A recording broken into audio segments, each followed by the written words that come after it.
Starting another day at 60 degrees. It doesn't feel it out here this morning, though. It feels chillier. And yeah, there's little red dots all out there in the pasture. I wanted to see if it was going to pick this up. Yeah, it is pretty much. Interesting colors in the clouds this morning.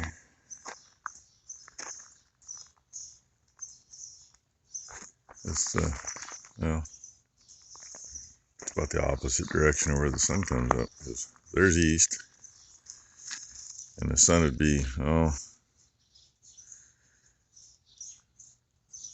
maybe right over the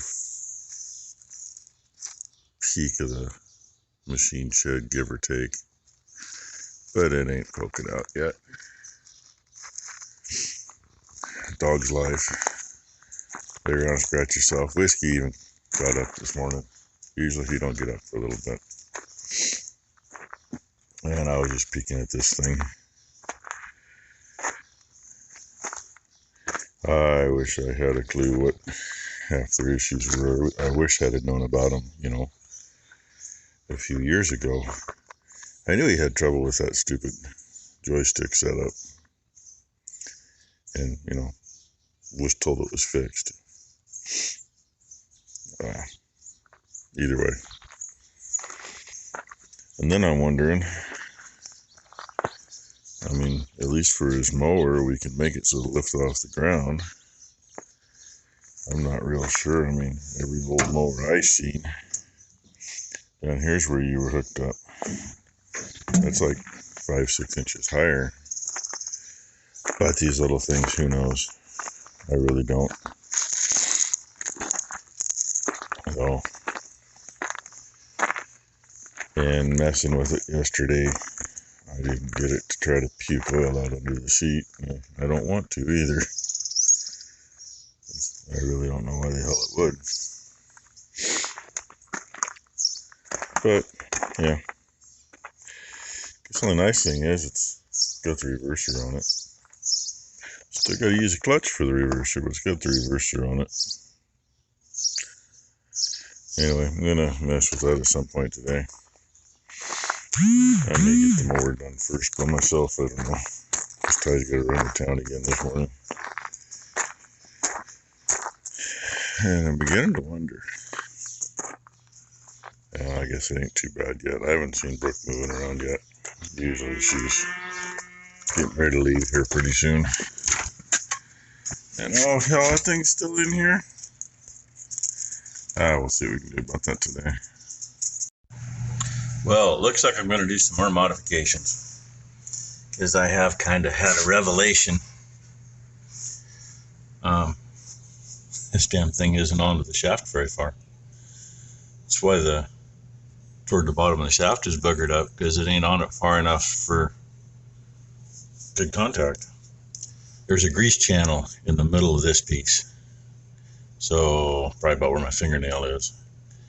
And that grease channel has been riding at the very bottom of the shaft. Makes sense as to why the damn thing gets greased all the time, but it's always freaking dry up there.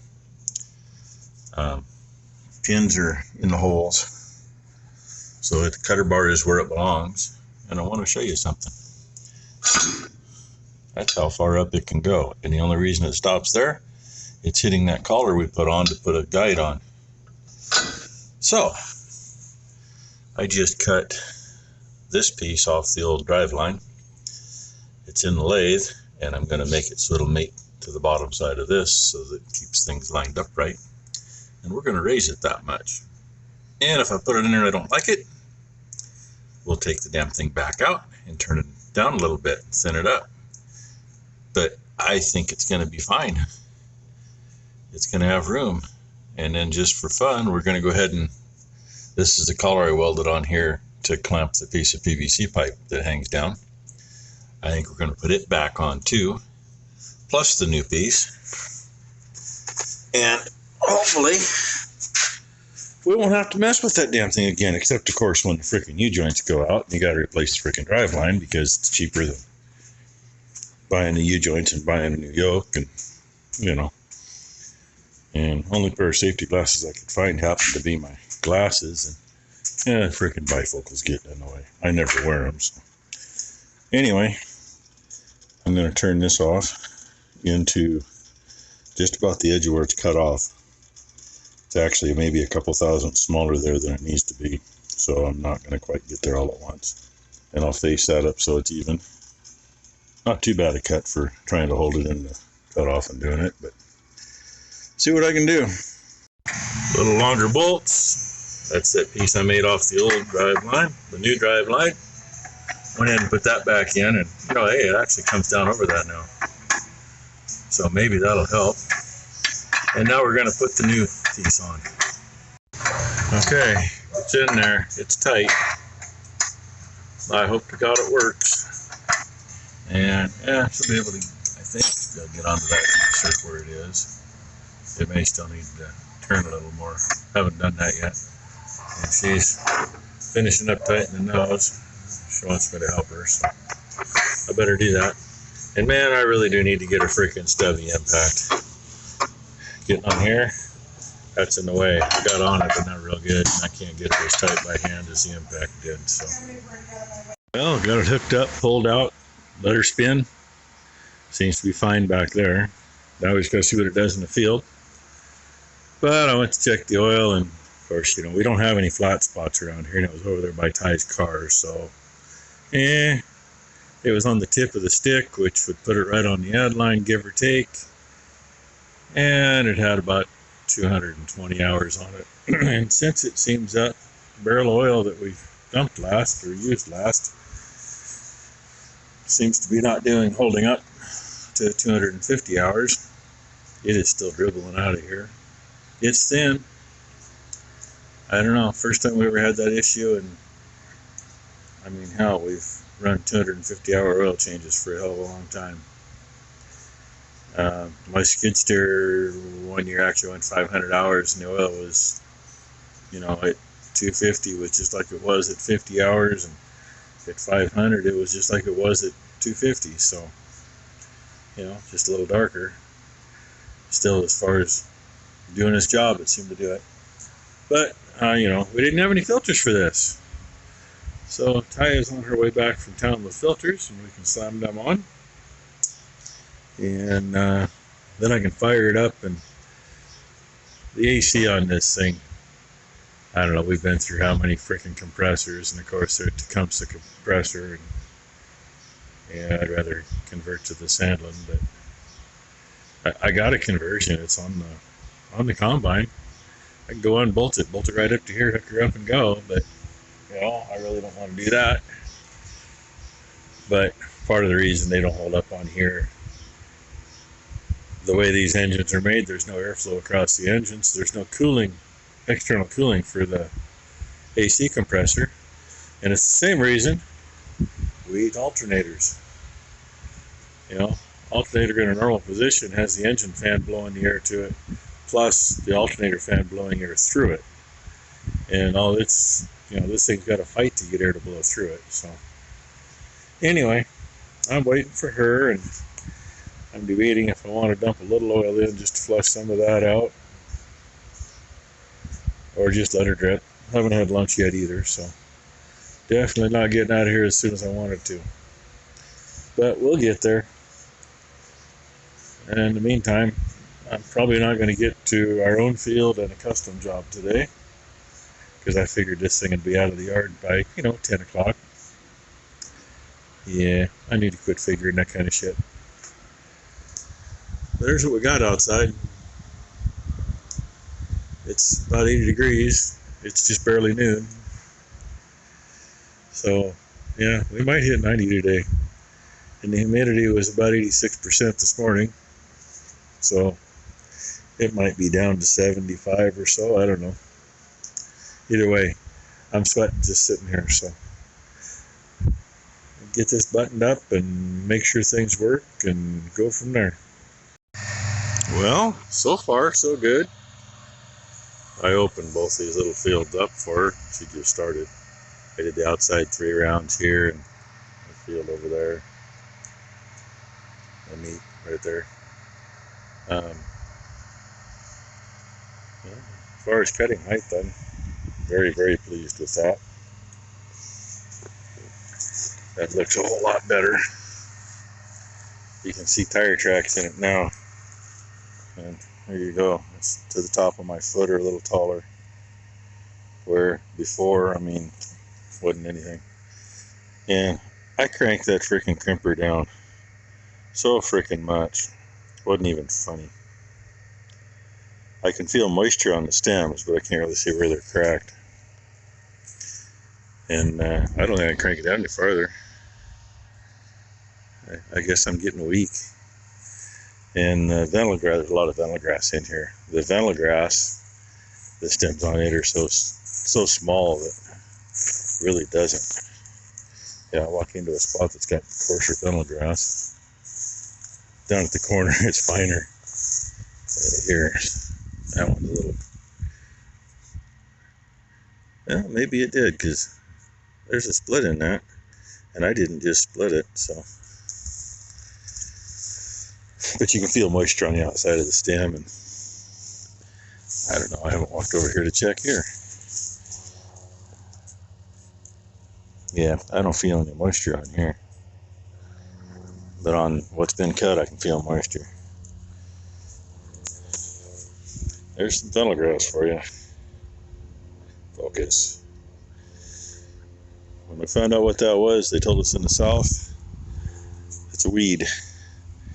Because it gets wet and it gets a toxic mold on it.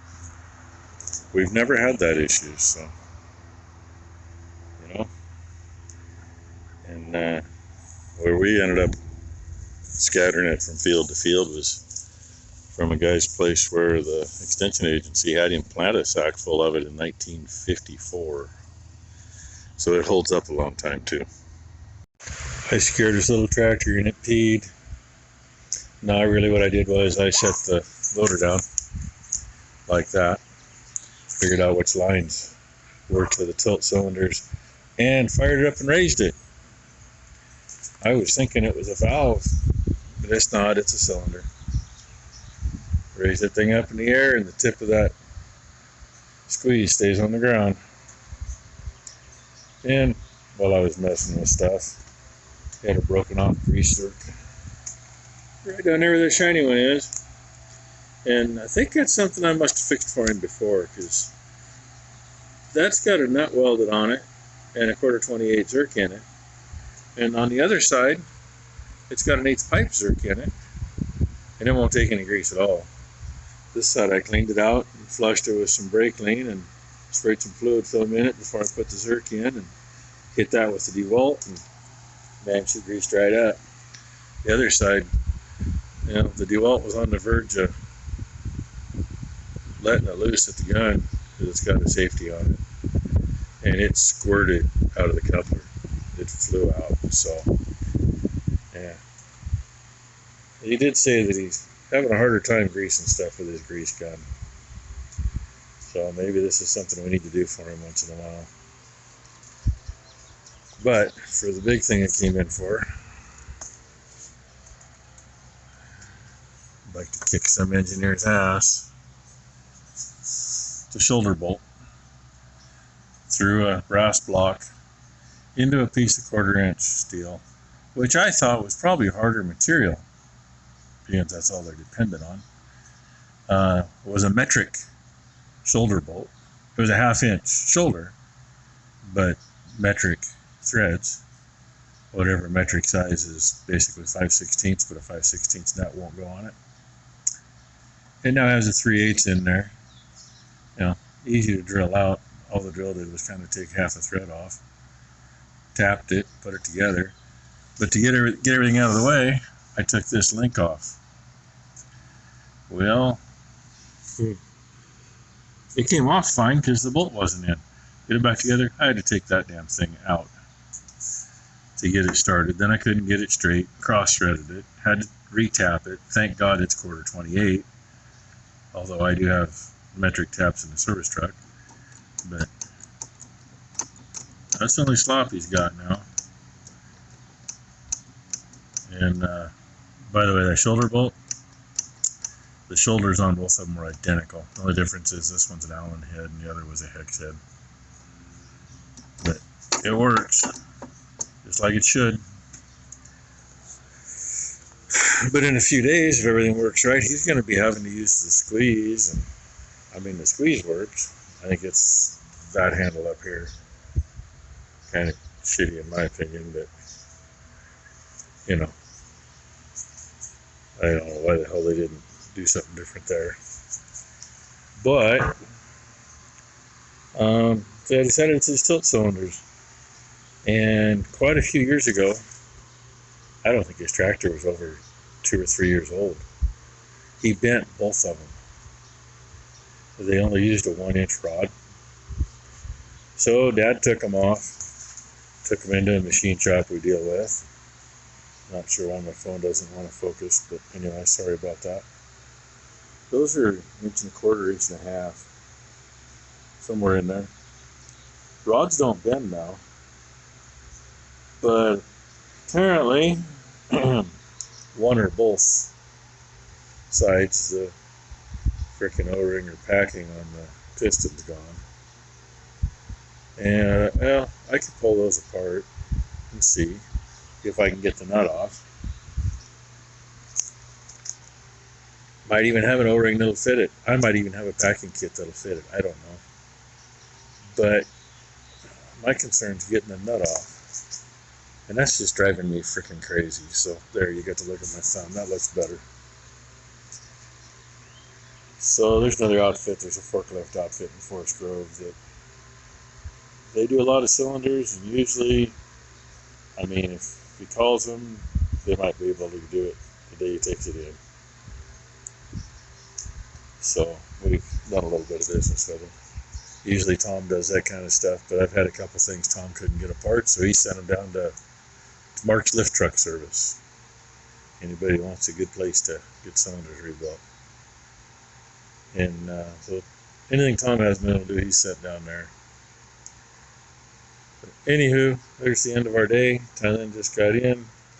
Oh yeah, I was looking for an easy out, and one in Dad's toolbox was broke, and there should have been a set in that box.